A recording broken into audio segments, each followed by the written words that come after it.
everyone, this is Laura Ryan. Today I want to show you how to make a cute autumn card using the Bargello technique. So what you're going to need is a regular A2 card base and envelope. I will be using stitched rectangle thin cuts, the largest one, and I think these are retired now, but I know a lot of people have them. If not, use whatever you've got. White daisy cardstock, you'll need a piece that is 5 by 7, a piece of black cardstock that's 4 by 5 1/4, and then a piece of scratch paper. This is just copy paper, anything you've got, it's not going to show. That will be 4 1/2 by 6. And then you'll need 3 coordinating colors. I'm doing a fall card, so I'm using Sundance, Pumpkin, and Scarlet. This will create an ombre effect. So you want something that's kind of in the same color family. And then I'm also using blending brushes, and I've got mine labeled because I just use one brush per color, but I know a lot of people use them for color family and they wash them out and reuse them, and that's fine. If you don't have blending brushes, you can also use sponges. It won't be as smooth and as an effect, but it will still work. And then stamps of your choice, whatever you like. So let's get started. So I'm going to take the 5 by 7 white daisy cardstock, and I'm going to start with the lightest color, which is Sundance, and use my blending brush to ink that up. Now, when you color with blending brushes, always start off the page, because if you set this down right now, you're going to get a splotch, and you don't want that. So I always start off the page, and with a really, really light hand, just go in little circles until you need to re-ink that. And resist the urge to press really hard to get a darker color, because the way you want to add color is layers, very light layers. And I'm serious about the splotches. It can ruin what you're working on. So just keep adding and adding and adding. Now I'm going to show you just on the edge of this how we're going to blend the colors, because this is a quite large area and it might take some time.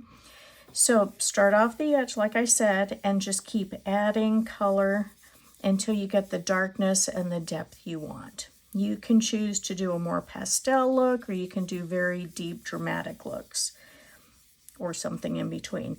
So we have 3 colors, so you're going to do a little bit more than a third, and the reason it's a little bit more than a third is because you're going to blend at the seam. So the next color you're going to use is Pumpkin, or whatever your middle color is. And again, start off the page very, very lightly. And then you're going to go back over the Sundance, or the first color, just to kind of blend those together. And then again, since this is going to be basically a third, you're going to go down a little bit into that darkest territory, just a bit. And I'm going to switch to the darkest color, which is Scarlet.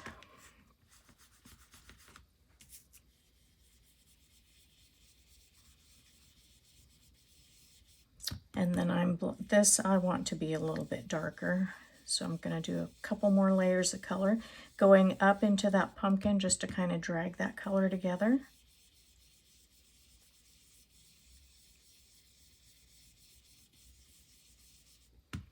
I think I want it just a tad darker. Anyway, you get the idea. So you're going to blend a light, medium, and dark color. Start with the lightest and kind of blend the seams. So to save time, I've done this off camera, because once you've seen me color, that's pretty much it. So this is the sheet that I've done off camera. And what I'm going to do now is bring in my trimmer, and I'm going to cut this into 1/2-inch strips lengthwise.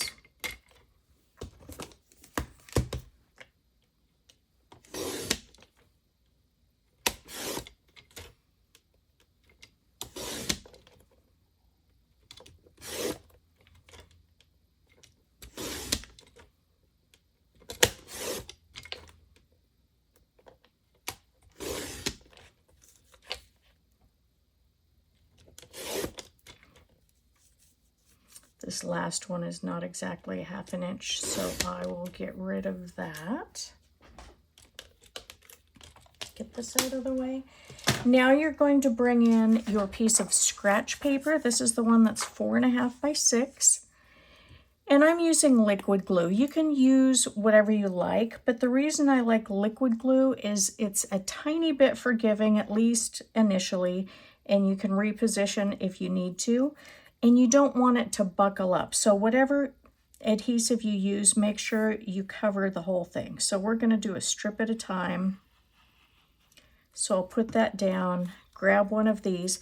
Now it's going to hang over on one end or the other, so you can figure out where you want to do that. So this one I'll do flush to start out with.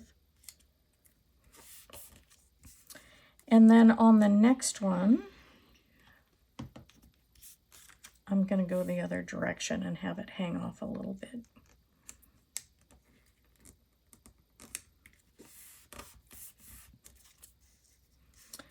And then you continue doing that.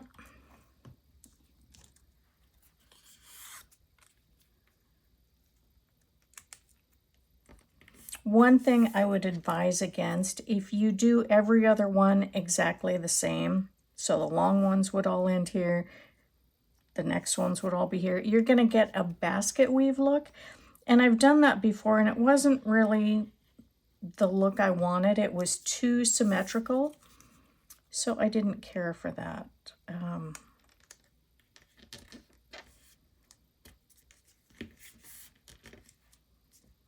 You want them to be unique.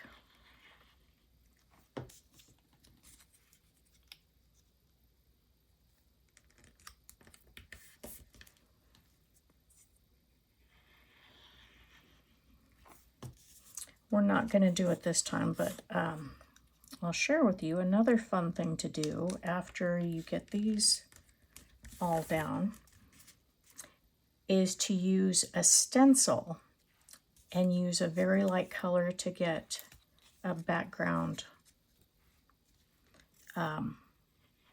just for a little more dimension, but we're not doing that today. Save that for another day.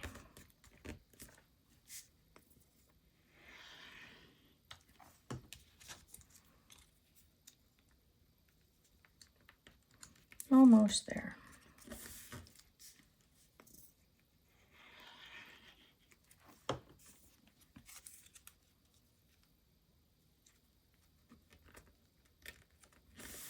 All right, so now we've got that all put together. I'm going to take the largest stitched rectangle die and I'm going to cut out my base. So I'm going to do that off camera because my machine is very noisy.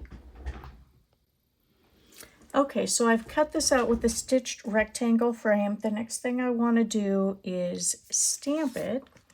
So I'm going to turn my Versamat over and leave that scratch paper there. And I have 2 stamps I'm going to use. One of them is an old stamp of the month, and I want that sentiment.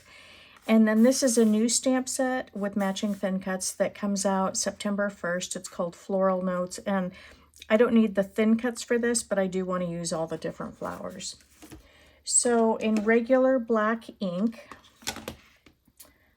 I am going to grab one of these flowers,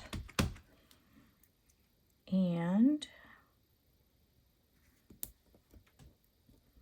I don't want a lot of white space to show, so I'm going to use the different sets to kind of fill in any empty spaces.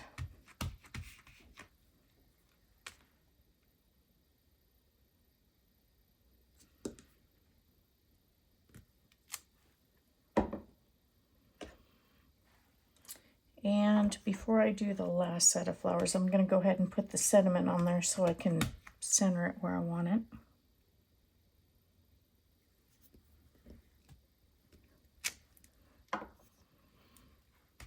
And then the smallest set of flowers, let's see, maybe I'll just go up the side here.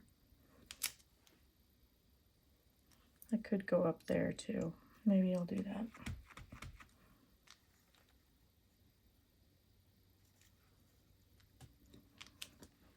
Okay. And then we're going to bring in the black mat and just put this down.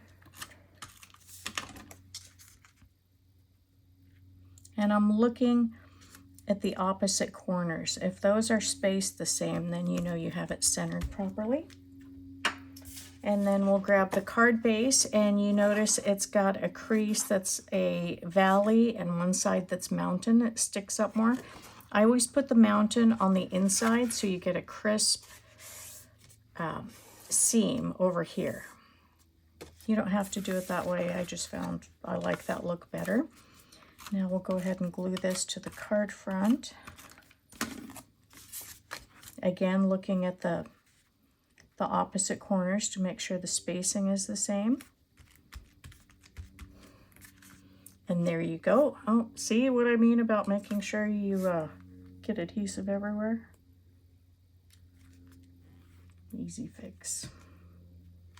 So the last thing I want to do, I want to make sure the envelope matches. So I'm going to go back, get one of these flower stamps, and I'm just going to stamp the corner of the envelope. That way it all goes together and your recipient will love it. Anyway, I hope you like that. I hope you give it a try. If you do, post what you make and have a great day.